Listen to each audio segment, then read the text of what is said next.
For welcoming us to Lincoln School. We're so excited to be here tonight, Tuesday, January 21st. Tonight, the board met here in executive session at 6 o'clock p.m. in the Lincoln Elementary School Faculty Lounge. The purpose of that meeting was to discuss personnel litigation, miscellaneous, and old business matters.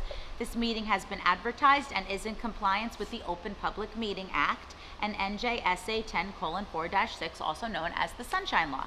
The matters discussed will be made public when confidentiality is no longer required, and formal action pursuant to said discussion shall take place only at a meeting to which the public has been invited. Tonight, the public conference meeting is taking place at 7:02 p.m. here in the multi-purpose room. The Board of Education meeting will be streamed live, but all community questions and comments will be welcomed here in person. The Caldwell-West Caldwell Board of Education public conference meeting is also in compliance with the Open Public Meetings Act and NJSA 10:4-6, also known as the Sunshine Law. Notices have been sent to the Progress in Caldwell, New Jersey, the Star Ledger in Newark, New Jersey, and Tap Into West Essex. Notices have also been posted at the Board of Education Business Office located in the Harrison School Building, Gray Street, West Caldwell, and have been delivered to the clerks of the Borough of Caldwell and the Township of West Caldwell for posting. Brian, can you please take the roll? Yes, Student Representative Josiah Zaki. Here. Ms. DiMartini. Here. Ms. Landolfi Jefferson. Here. Ms. Mack. Mr. Diambola. Here. Ms. Grosso. Here. So we have 4 voting members present. We have a quorum. Fantastic. Okay, can I have Liliana Turco come on up? She's going to lead us tonight in the Pledge of Allegiance.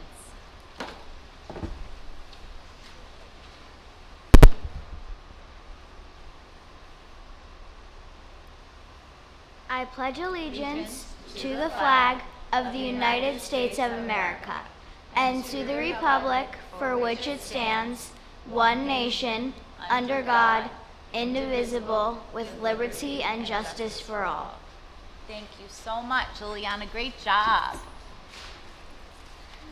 Okay, Brian, are there any communications for the board this evening? There were none. Okay, so we're going to move on to the superintendent's report. I'd like to introduce the Retro Men. They wanted to do a performance for us this evening to get our board meeting kicked off.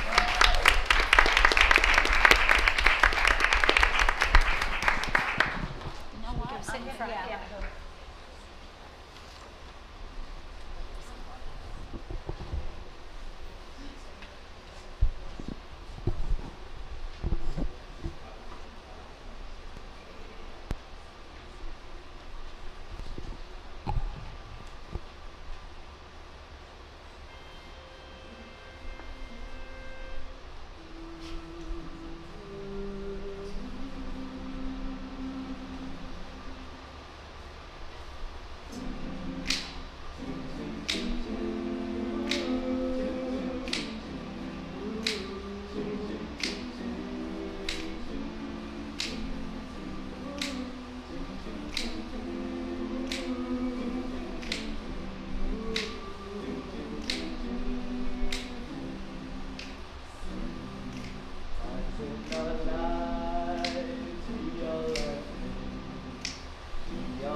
call me brother when you need a hand.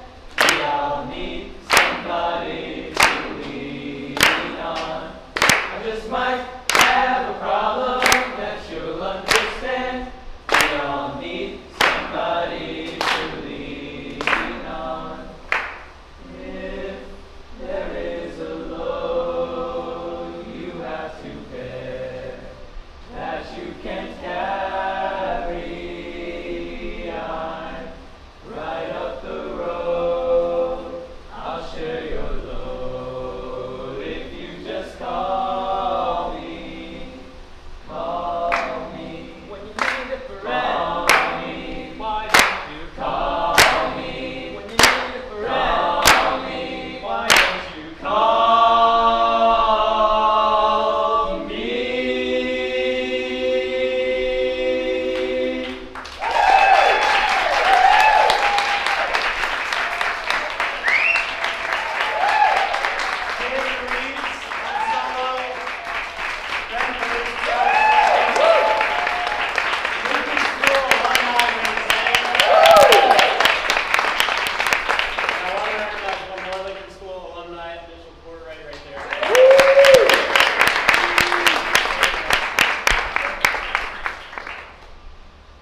So, Mrs. Grosso, Dr. Conklin, Board of Education, thank you so much for having us. This is the James Caldwell High School Retromen. I just wanted to do a quick plug. The Retromen, as well as 180 other middle school and high school singers from all over the area, are going to be at James Caldwell High School on Saturday for an event called Jersey Harmony Explosion.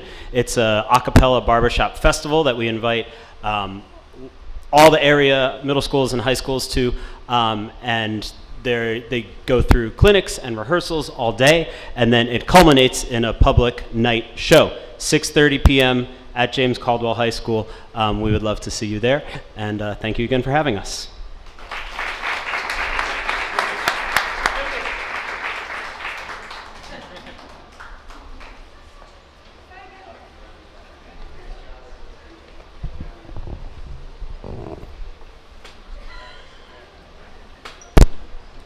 Thank you so much, everybody. And Mr. Downey, thank you so much for bringing the group here. If I could just move the mic. I was at the James Caldwell music concert the other week, actually a month ago, the other week, my goodness, it was back in December, and heard the Retro Men, and they were so impressive. I just thought they were the coolest thing, so enjoyable, one of the highlights of the evening. And honestly, I'm embarrassed to know I didn't even really know they existed, so I wanted to make sure that they shared their talents with all of us and brought attention to them because they surely deserve it. And to you too, Mr. Downey, for all your hard work with them. So thank you.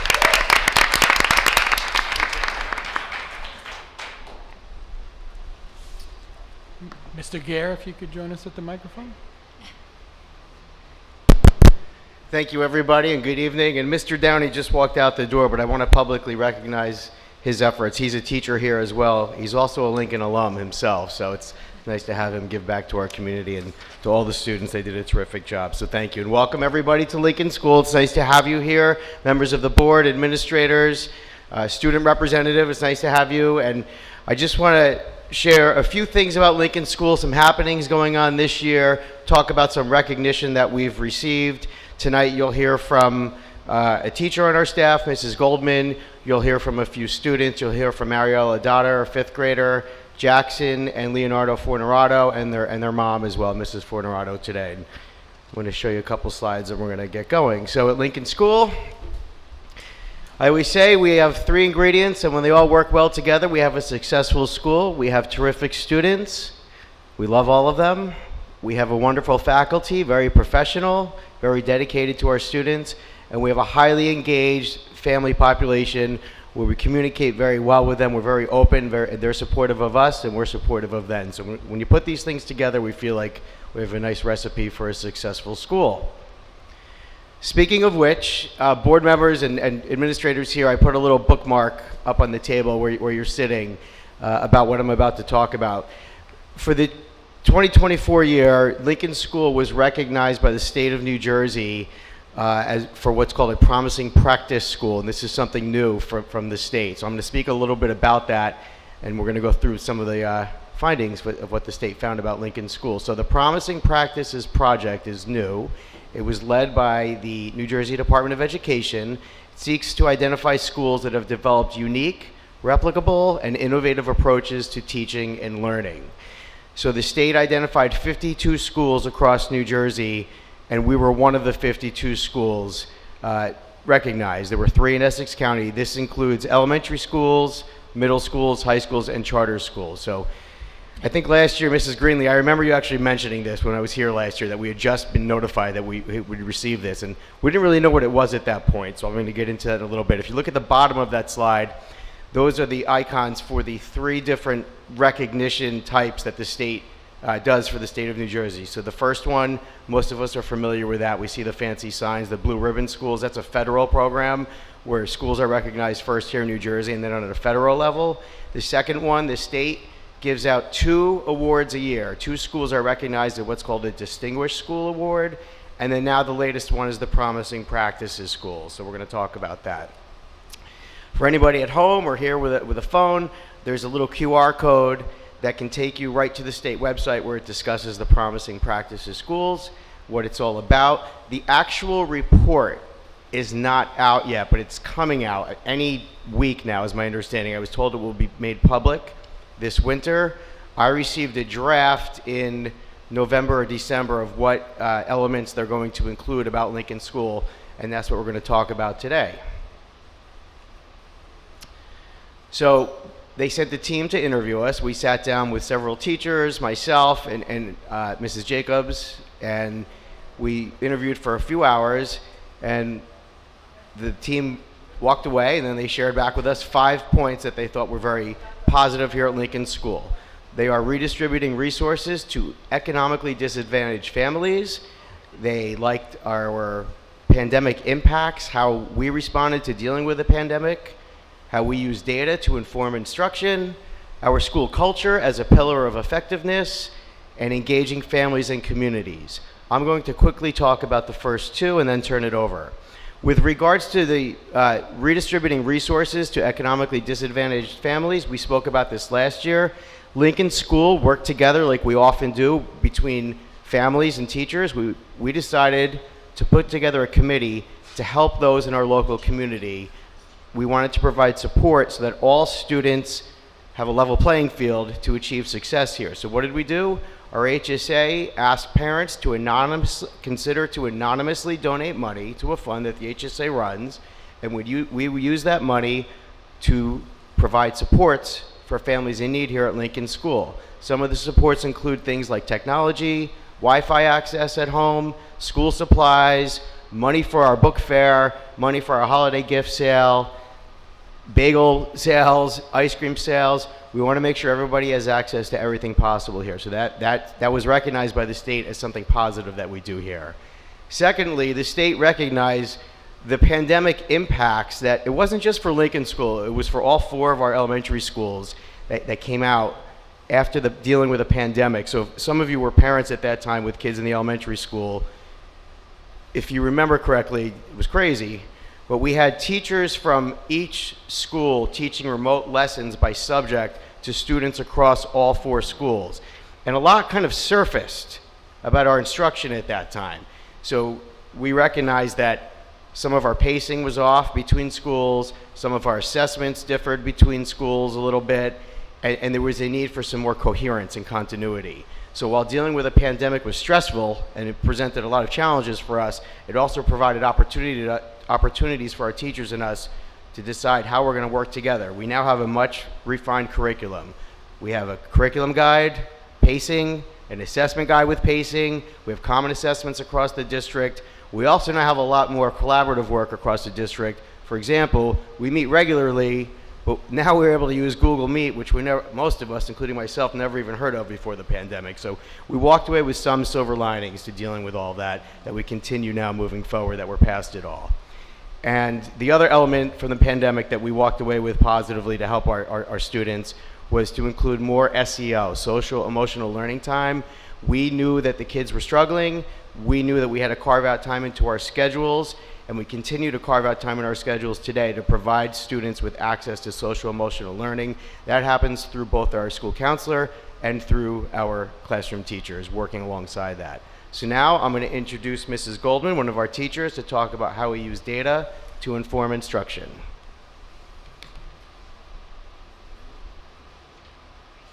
Hi, good evening. Thank you for joining us here at Lincoln. So like Mr. Gayer was mentioning, there's been a lot of focus on using data to inform instruction. But if we kind of think of it under the umbrella of the Promising Practices schools, 8 in 10 of the Promising Practices schools mentioned the role of data in garnering positive student outcomes. Now, there was a fundamental distinction between simply collecting that data and applying it, as we do here. In the interview that Mr. Gayer was mentioning, he shared that we all know that we're supposed to give the assessments and collect the data. And with a lot of teachers, especially younger teachers, it becomes data to share, but not data to use. In reflecting on that quote and preparing for tonight, I can assure you that here at Lincoln, we don't just share our data according to our district guidelines, but we also use it. Our teachers, following every assessment cycle, which includes writing assessments, running record assessments, and link it benchmark assessments, teachers meet to not only analyze those results, but also use that information to guide our instruction moving forward. Specifically following running record cycles, we have the opportunity to meet with our interventionist, Mrs. Karabakis, and she supports us in developing our student growth plans and also reviewing those throughout the year, which has been really helpful for us. And then finally, and I believe most importantly as a teacher, we use formal data, but we also use the informal data, the anecdotals and everything that we know about our students and what they need. And we compile all of that in order to do what's best and to help our children succeed. And that's just some of our teachers working together. Mariella Dotter is going to join us now. She's one of our 5th grade students to speak about a special aspect of our school culture.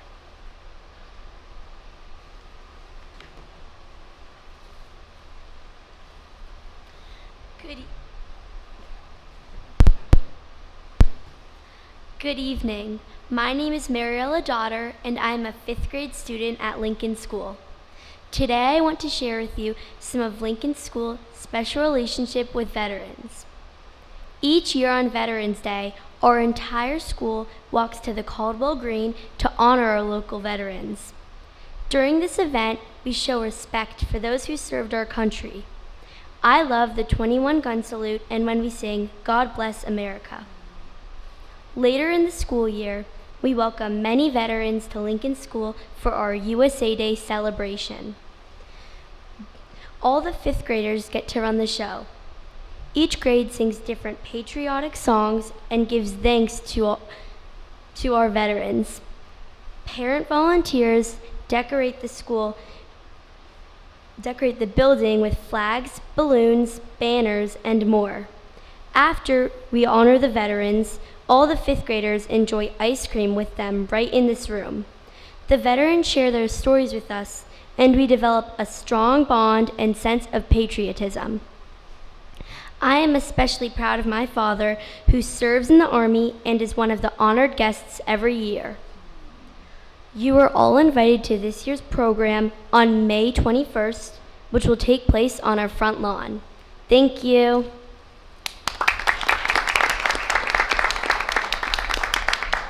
Thanks, Mariella. Now I'm going to introduce a family, the Fornorato family, to talk about our relationship with families at Lincoln School. These are the 2 best-dressed brothers we've ever had.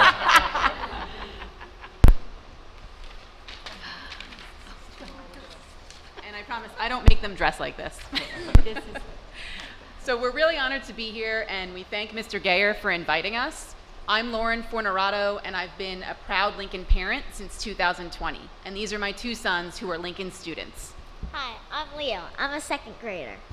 I'm Jackson. I'm in 4th grade. At Lincoln School, parents and other family members are encouraged and welcome to get involved. and there are many opportunities for both parents and other family members to do so, both in the classroom and through school-wide activities. Leo will give you some examples of opportunities for families to get involved inside the classroom. Like math games, where a parent comes in to play a learning game with us. Reading partners, where parents come in and read with their child. Holiday parties, where parents come in to do fun crafts and read books with us.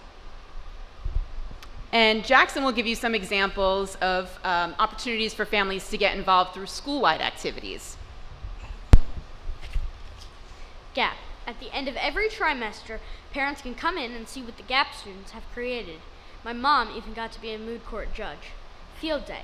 In the spring, we have lots of fun activities that are set up and run by the parents. Ice cream day. Parents can come in every Friday and give ice cream to the kids. And some other activities for parents to get involved include family fun nights, which are usually held. There's one inside in this room where we show a movie, play some games, one in the springtime outside. There's fun at lunch. There's the holiday fair held every year in this room. There's the Kids Heart Challenge, field trips where parents can serve as chaperones, a bike rodeo held every year for the 3rd grade students, and opportunities for parents who have children in the aftercare program. So we hope this gives you an idea of how wonderful Lincoln School is and how much families love getting involved. We feel really welcome and supported here. The whole Lincoln staff is wonderful and the culture is just fantastic. By the way, Mr. Gayer's the best. He really is. He's outside every morning and after school to say hi to all of the students, and he knows everybody's name. Even the parents' names, which is extra impressive. So with that, we'll turn it back over to Mr. Gayer.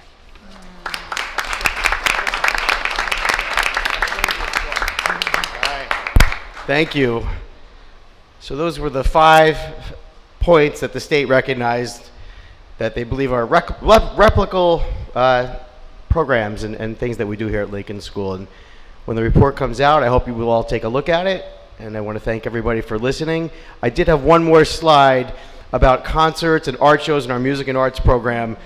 We have a new 5th grade choir which meets after school. All of the 4 elementary schools have that now. They were going to sing a song today, but unfortunately Mrs. Capola was out sick all last week. She was pretty ill, so they weren't able to prepare. But it was nice to have the retro men here, and it's nice to just pause and say, hey, we have this great thing going on Saturday at the high school, which I didn't know about. And if anyone listening out there, starting at the elementary level all the way through 12th grade, this district does a fantastic job supporting the arts and the music program. So I want to thank you guys and thank our community. And thank you everyone for showing up at Lincoln School. That concludes our program. Not the meeting.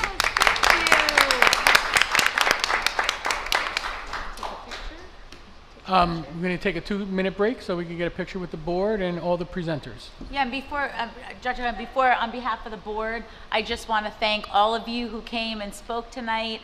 And Mr. Gayer, listen, you're tops. I don't really know what else to say except that you are absolutely the best.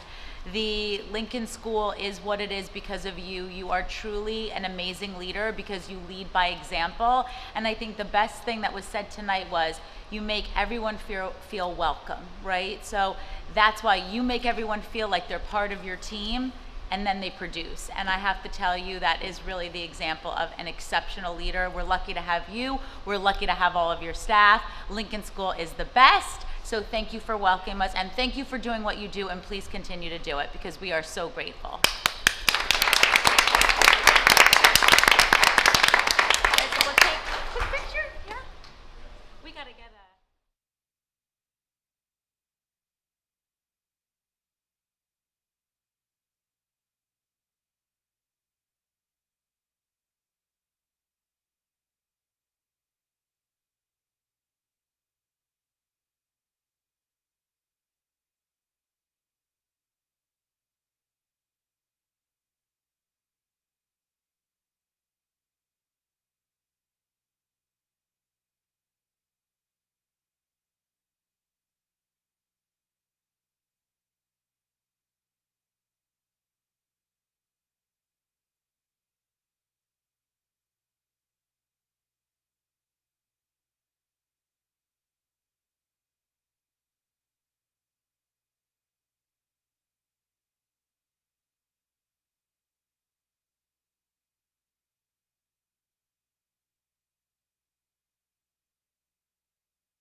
it.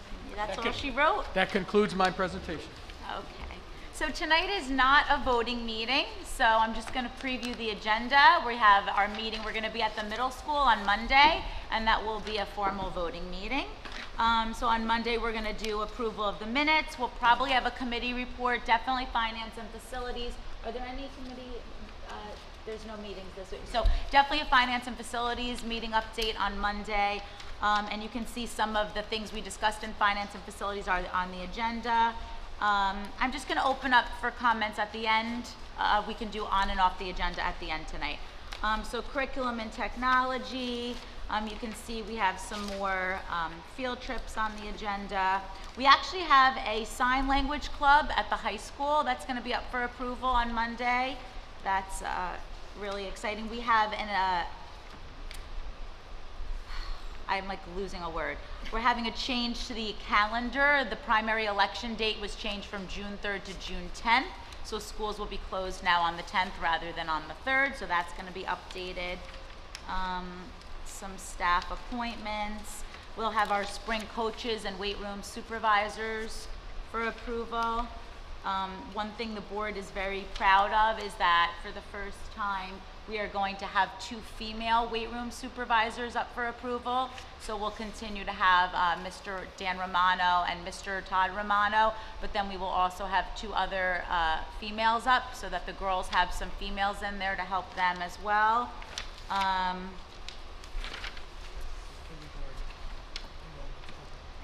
Oh yeah, sure, I will do it. Yep, kindergarten, Dr. Conley wanted me to say kindergarten enrollment is now open. So if you're listening, watching, or in this room and have a kindergartner, there's open enrollment happening. The board is going to elect to keep the prices for preschool stagnant, so we are not going to be raising preschool tuition this year.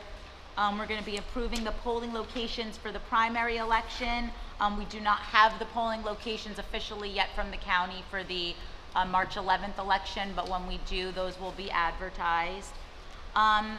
We are going to be approving $411,000 for the replacement of boilers, 2 at JCHS, 1 here at Lincoln School and 1 at Harrison School, which we're very happy about. We got a good quote on that, so the board's going to be able to do that out of the budget. And I think that's really it that I was going to draw some attention to, but feel free to take it home, look for questions. We're not going to vote until Monday. Anything between then and now, please contact Dr. Conklin. He can explain it or come to the meeting to voice your opinions or concerns. That being said, we're going to move to the public comment portion of the meeting. Public participation shall be governed by the following. The participant must be recognized by the presiding officer and must preface comments by an announcement of their name and address. Statements are to be limited to 3 minutes duration. Participant may speak no more than once on the same topic until all others who wish to speak on that topic have been heard. All statements shall be directed to the presiding officer. Boards use the public comment period of the meeting as an opportunity to listen to citizen concerns, but not to debate issues or enter into a question and answer session or a cross-examination between members of the public and individual members. Be aware that not all issues brought before the board will be resolved this evening. Boards may respond to public comment by seeking additional information or by delegating the authority to investigate the issue to the superintendent or his designee. The presiding officer may interrupt, warn, and/or terminate a participant's comments if they exceed the allotted time or are objectively obscene. Participants may be civilly liable for any obscene, defamatory, or slanderous statements made during the public comment section. Tonight, you can feel free to come up and address the board on anything on or off the agenda at this point in time. Would anybody like to come up? Liz?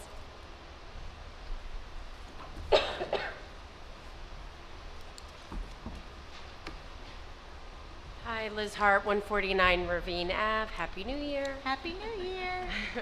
I have a quick question on what the Belleville BOE co-op pricing system is. I looked at the attachment, but it didn't really explain what it was, so I was just kind of curious as to what that is.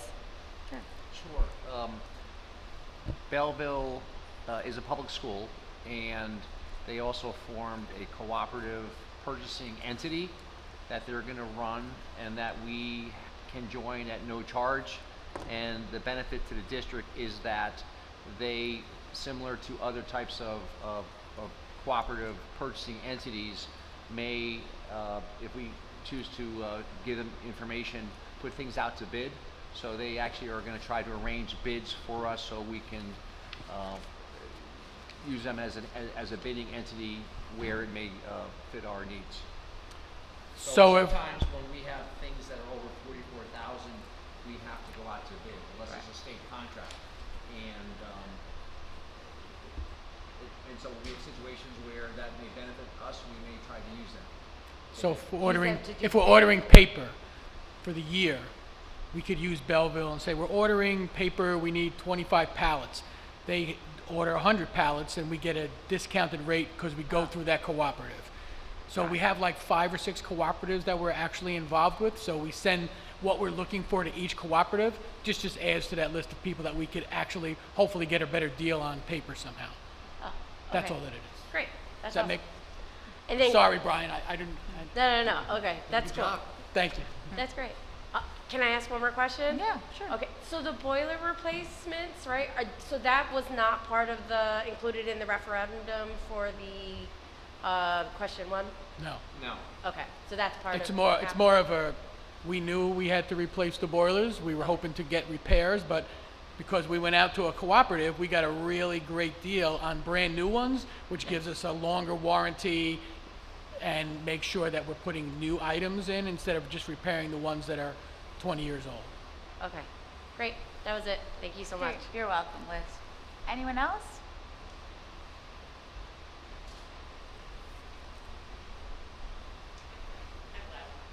Yes. Hi, Andrea. Hi, I'm Andrea. Turco.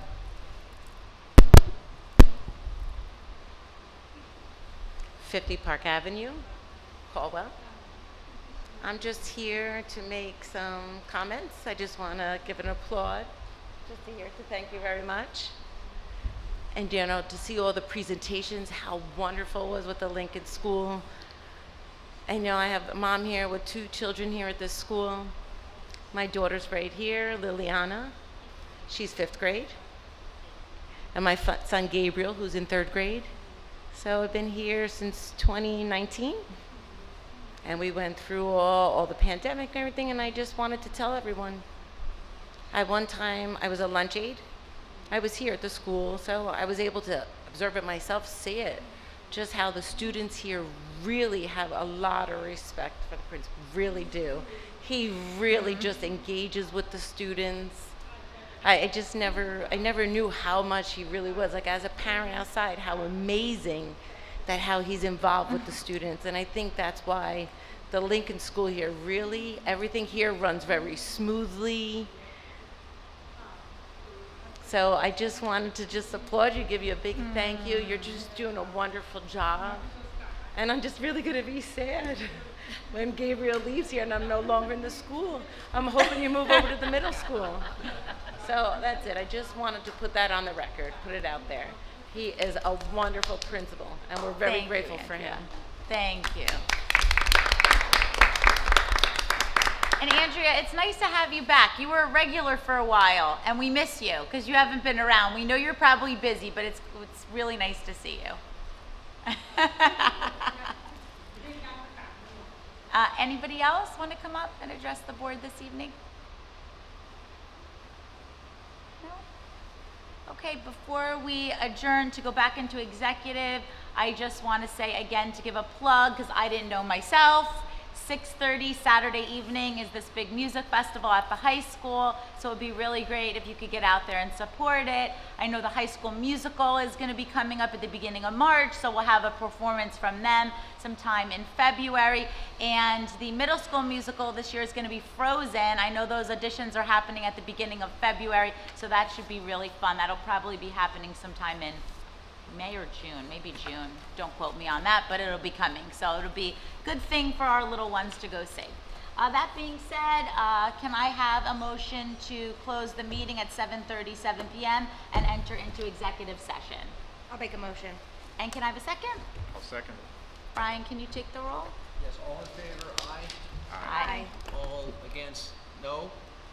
Any abstentions? Motion carried. Okay, thank you everyone. We'll see you Monday at Grover Cleveland Middle School. Thank you. Have a good night. Good night. Thank you. Bye. Nice to see you.